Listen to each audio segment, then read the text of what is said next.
केंद्र में लड़खड़ाती कांग्रेस को तो आम चुनावों से पहले नीतीश के रूप में एक दमदार साथी दिख रहा था, लेकिन समाजवादी नीतीश के लिए कांग्रेस का साथ लेना इतना भी सरल नहीं था। पर अब नीतीश कुमार खुलकर नरेंद्र मोदी पर निशाना साधने लगे। गठबंधन का दौर है, भ्रम में न जिए कि हवा बांधने देने से ये देश उनके हवा में बह जाएगा, यह भ्रम है। कुछ देर के लिए लोगों को लग सकता है। 2014 के आम चुनाव दोनों ही पार्टियों या यूं कहें कि दोनों ही नेताओं के लिए प्रतिष्ठा का प्रश्न बन गए। अब तक नीतीश कुमार ने किसी भी चुनाव में नरेंद्र मोदी को प्रचार के लिए बिहार की धरती पर कदम नहीं रखने दिया था। अब मोदी बिहार में धड़ाधड़ रैलियां करने लगे। लोग मुझे पूछते थे कि आपके मित्र ने बीजेपी को क्यों छोड़ दिया। मैंने कहा जो जेपी को छोड़ देता है वो बीजेपी को क्यों नहीं छोड़ देगा।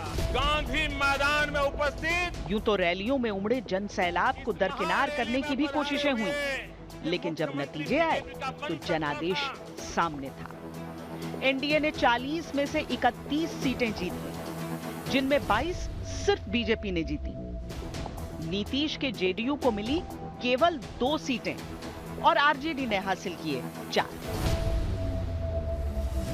इशारा साफ था, दौर बदल चुका था, दुश्मन बदल चुका था।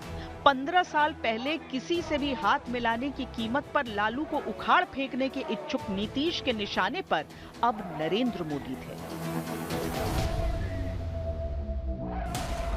मैं नरेंद्र दामोदर दास मोदी ईश्वर की शपथ लेता हूं कि नीतीश की लाख कोशिशों के बावजूद मोदी पीएम बन गए।